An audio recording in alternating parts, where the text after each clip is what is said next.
Praise the Lord. கர்த்தரும் இரட்சகருமாகிய இயேசு கிறிஸ்துவின் இனிய நாமத்தினாலே உங்கள் அனைவருக்கும் என் அன்பின் வாழ்த்துக்கள்.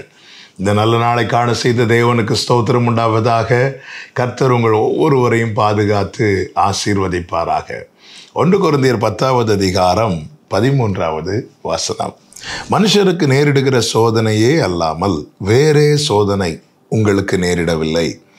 தேவன் உண்மை உள்ளவராய் இருக்கிறார். உங்கள் திராணிக்கு மேலாக நீங்கள் சோதிக்கப்படுகிறதற்கு அவர் இடம் கொடாமல் சோதனையை தாங்கத்தக்கதாக சோதனையோடு கூட அதற்கு தப்பிக்கொள்ளும்படியான போக்கையும் உண்டாக்குவார். கர்த்தருடைய பரிசுத்த நாமத்திற்கு மகிமை உண்டாவதாக. நம் தேவன் உண்மை உள்ள தேவன். யாருக்குமே என்ன பிடிக்காது அப்படின்னா சோதனைனாலே பிடிக்காது. பிள்ளைங்களுக்கு எக்ஸாம் பிடிக்காது. சின்ன வயசுலேருந்தே அது தொடங்கும். வளர வளர நம்முடைய வாழ்க்கையில் நாம் சந்திக்கிற சோதனை என்பது அது பெரிதாய் தான் இருக்கும். கேரளாவில் சொல்லுவாங்க, யானைக்கு தடி பாரம், எறும்புக்கு அரிசி பாரம் என்று. ஆனால் அதே நேரத்தில் வேதம் தெளிவாய் சொல்லுகிறது, மனுஷருக்கு நேரிடுகிற சோதனையே அல்லாமல் வேறே சோதனை உங்களுக்கு நேரிடவில்லை.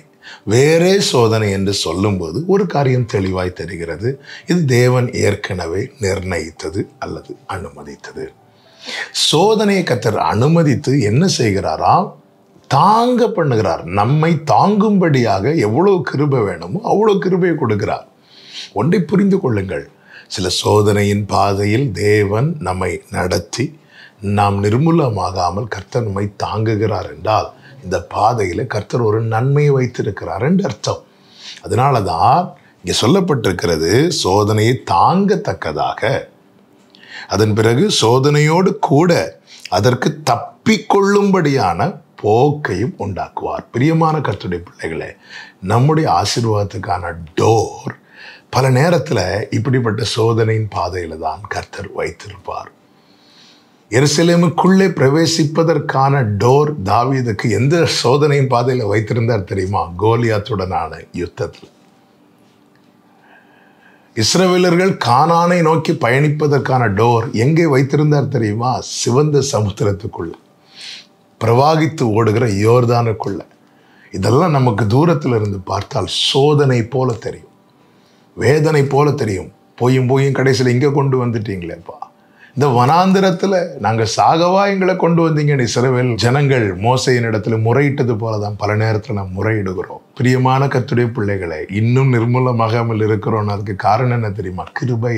தாங்குகிறவர் தப்பும்படியான போக்கையும் வழியையும் அந்த டோரை சோதனையோடு கூட வைத்திருக்கிறார். அக்கினி 7 மடங்கு அதிகமானது ஷாத்ராக், மேஷாக், ஆபேத்நேகோ என்பவர்களை உயிரோடு எரிப்பதற்கல்ல, அவர்களை உயர்த்துவதற்கு.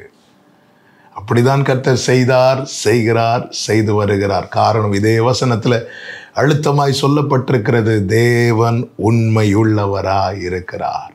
எனவே சோதனையின் பாதையில் நீங்கள் பயணிக்கும் போது புரிந்து கொள்ளுங்கள், இதோடு கூட கர்த்தர் எனக்கு ஒரு ஆசீர்வாதமான வழியை வைத்திருக்கிறார்.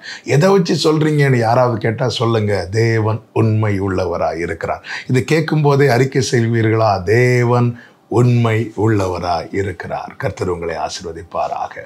செபிக்கலாமா? எங்கள் நல்ல தகப்பனை, இரக்கமுள்ள தேவன், நீர் உண்மை உள்ளவர். நீர் சோதனையில் எங்களை தாங்க பண்ணுகிறவர் மாத்திரமல்ல, தப்பும்படியான போக்கையும் உருவாக்குகிறவர். நாங்கள் நம்புகிறோம் ஆண்டவரே, நீர் அனுமதிக்கிற பாதையிலே எங்களுக்கான தீமை அல்ல, நன்மையே இருக்கிறது என்று. அப்படியே அந்த பாதையிலே பயணிக்கிற ஒவ்வொருவருக்காக செபிக்கிறோம். இந்த நாளில் பலப்படுத்தும். அந்த டோரை, அந்த வழியை, அந்த பாதையை காணும்படி கிருபை செய்யும். இயேசுவின் நாமத்தில் பிதாவே, ஆமென்.